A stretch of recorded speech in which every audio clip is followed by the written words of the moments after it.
Most people think a better life comes from adding more confidence, more money, more motivation, more discipline. I don't think that's true.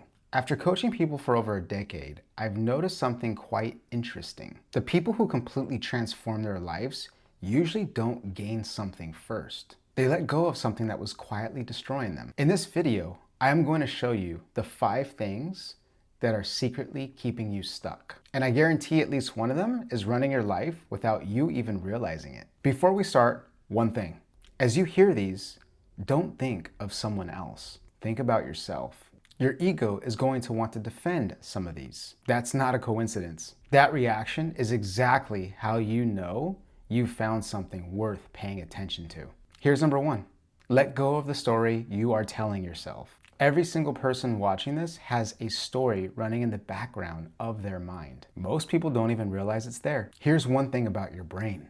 It is a storyteller before it's anything else. It constantly interprets events. It fills in missing information. It creates meaning even when it doesn't know the actual truth. And here's what makes this dangerous. The story often feels more real than reality itself. This is where identity comes in. And this is the part most people miss entirely. Your identity isn't just a belief. It's a filter. If you believe you're anxious, your brain will go out and seek out every piece of evidence that supports that. If you believe people always reject you, you will interpret neutral, meaningless situations as rejection. This isn't you being dramatic. This is a documented pattern in how the brain works. It's called confirmation bias, and it runs whether you're aware of it or not. We don't see reality. We see what we've been conditioned to expect. One of the biggest shifts in my own life was realizing I don't have to believe every single thing my mind is telling me. Thoughts are suggestions, not facts. Some are useful, some are fear. Some are just old programming playing on a loop. And the language you use makes this much worse than you think. I am anxious. I struggle with relationships.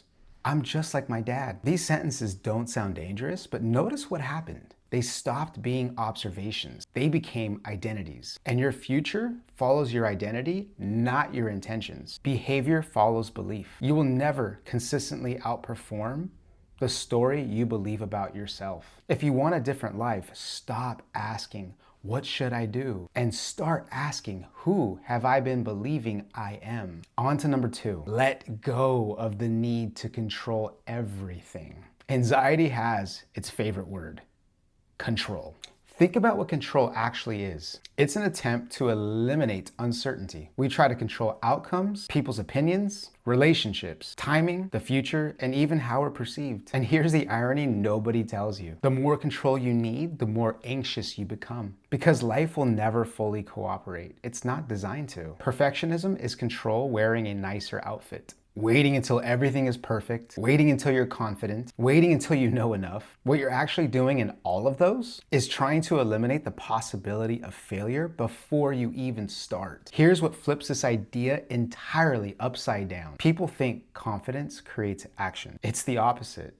Action creates confidence. I can tell you this from my own life. Leaving my career, starting coaching, posting videos for the first time, moving across the country. Every major decision I made happened before certainty, not after it. Because if I waited to feel ready, I'd still be waiting. Because you will never control enough variables to feel ready. At some point, you have to trust yourself more than you trust your circumstances. Here's number 3. Let go of other people's opinions. Imagine how many dreams have died just because someone was afraid of looking stupid. Here's why this one runs so deep.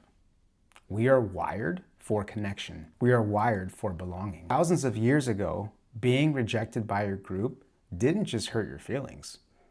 It very well could have and mostly did result in death. Today, a critical comment on social media does not threaten your survival, but your nervous system hasn't gotten the memo. It still responds like a threat. So what happens? Most people spend their whole lives performing, doing things for show, editing themselves, changing their opinions depending on who's in the room, staying quiet, avoiding anything that feels like authenticity because authenticity feels like being exposed. People become prisoners of perception. They stop asking, what do I actually want? And start asking, what will they think of me? And here's the part that should set you free the moment you hear this.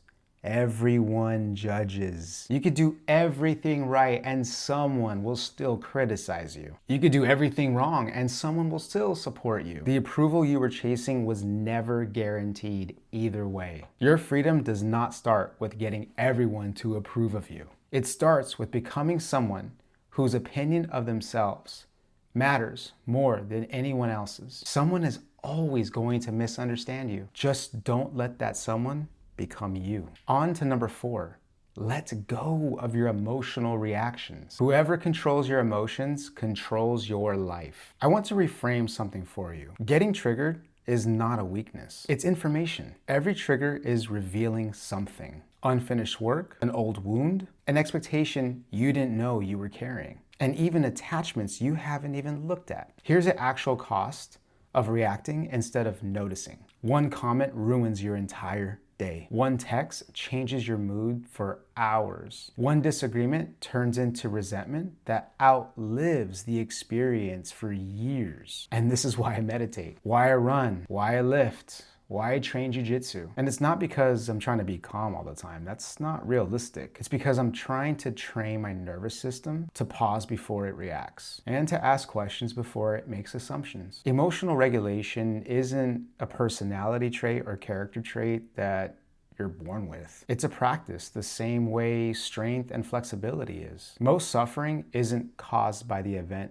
itself. It's prolonged by rumination. The event ended yesterday and your mind is still replaying it today. You're not living in the moment anymore. You're reliving something that's already over. And this is where and why forgiveness actually matters. And not for the reason people assume. Not because the other person deserves it, because you deserve peace. Resentment is just someone living rent-free in your mind and you're the one paying for it. Emotional intelligence isn't feeling less. It's letting your emotions inform you without letting them control you. And here's number 5. Let go of the person you're pretending to be. Most people wear a mask without them even realizing it. Strong, funny, successful, independent, nice, tough, spiritually evolved. Pick whichever one fits. Almost everyone has one. Why? Because authenticity often feels risky. There's a quiet fear underneath it all. If people see the real me, they might reject me. Here's a cost nobody warns you about. You gain approval, but you lose yourself. People end up loving the mask, and you end up feeling completely unseen behind it. I've personally have seen this firsthand.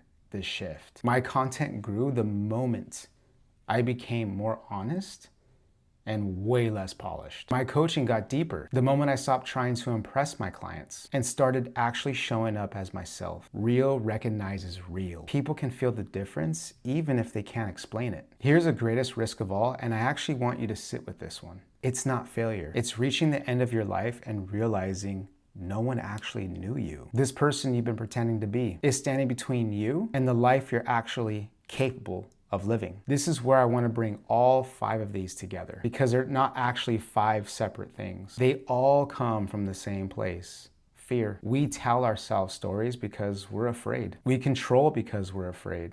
We seek approval because we're afraid. We react emotionally because we're afraid. We hide who we are because we're afraid. Fear simply wears different disguises depending on the day. After thousands of coaching conversations, I've realized almost every struggle comes back to 4 invisible patterns underneath all of this. Fear keeps you from acting. Attachment keeps you holding on. Illusion convinces you that your thoughts, stories, and emotions are absolute truth. And avoidance keeps you from having these conversations, feeling the emotions, forgiving the past, and taking actions that'll actually set you free. Once you can recognize those patterns in real time, you stop being controlled by them. And that's where real freedom actually begins. If this gave you something to sit with, that's exactly what this channel is for. I'll keep breaking down the patterns, running your life underneath the surface. So subscribe if you want to keep seeing more of yourself more clearly.